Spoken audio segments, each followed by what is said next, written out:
Rapunzel by the Brothers Grimm. Once upon a time there lived a man and his wife who for years and years had wanted a child.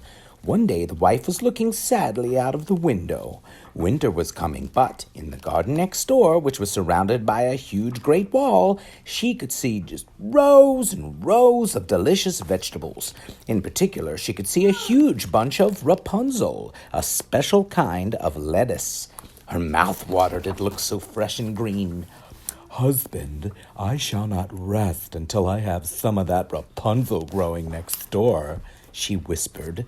The husband clambered over the wall and quickly picked a small bunch which he took back to his wife, and she made it into a salad and ate it all up. But the next day, all she could think of was how delicious it had been, so she asked him to pick some more. He clambered over the wall and was picking a bunch of the Rapunzel when a voice behind him hissed, "So, you are the one who has been stealing my Rapunzel." When he spun around, there stood a witch, and she looked very angry indeed. The husband was terrified, but he tried to explain that his wife had been desperate for some fresh leaves for her salad. "You may take all the leaves you require then, but you must give me your first child when she was born," smiled the witch, and it was not a nice smile. The husband was greatly relieved, however, for he knew that there was little chance of his wife ever having a daughter, so he fled back over the wall, clutching the bunch of Rapunzel. He did not tell his wife of his meeting with the witch, for he thought it would only frighten her, and he soon forgot all about his adventure. But it all came back to him when 9 months later his wife gave birth to a beautiful baby girl. No sooner had she laid the baby in her cradle than the witch appeared to claim the child. The wife wept. The husband pleaded, but nothing could persuade the witch to forget the husband's awful promise, and so she took the tiny baby away. The witch called the baby Rapunzel. She grew into a beautiful girl with long, long hair as fine as spun gold, and when she was 16, the witch took Rapunzel and locked her in a tall tower so no one could see how beautiful she was. The witch threw away the key to the tower, and so whenever she wanted to visit Rapunzel, she would call out, "Rapunzel, Rapunzel, let down your hair." Rapunzel would then throw her golden plait of hair out the window at the top of the tower so the witch could slowly scramble up. Now, one day, a handsome young prince was riding through the woods, and he heard the witch call out to Rapunzel, and he wanted her to climb up the tower. After the witch had gone, the prince came to the bottom of the tower, and he called up, "Rapunzel, Rapunzel, let down your hair."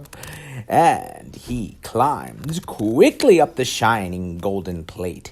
You can imagine Rapunzel's astonishment when she saw the handsome prince standing in front of her, but she was soon laughing at his stories. When he left, he promised to come again the next day, and he did, and the next, and soon they had fallen in love with each other. One day, as the witch clambered up, Rapunzel exclaimed, "You are slow. The prince doesn't take nearly as long to climb up the tower." But no sooner were the words out of her mouth than she realized her terrible mistake. Oh, the witch seized the long, long golden plate and cut it off. She drove Rapunzel far, far away from the tower and then sat down to await the prince. When the witch heard him calling, she threw the golden plate out the window. Now imagine the prince's dismay when he sprang into the room, only to discover the horrible witch inside of his beautiful Rapunzel. When the witch told him he would never see Rapunzel again, in his grief he flung himself out of the tower and he fell into some brambles, which scratched his eyes, so he could no longer see. And thus he wandered the land, always asking if anyone had seen his Rapunzel. After 7 long years, he came to the place where she had hidden herself away. As he stumbled down the road, Rapunzel recognized him, and with a great cry of joy, she ran up to him and looked him gently by the hand there, and she took her to her little cottage in the woods. As she washed his face, 2 of her tears fell into the prince's eyes, and his sight came back. and so they went back to his palace and lived happily ever after. The witch, you will be pleased to hear, had not been able to get down from the tower, so she did not live happily ever after. The end. What's this, Daddy?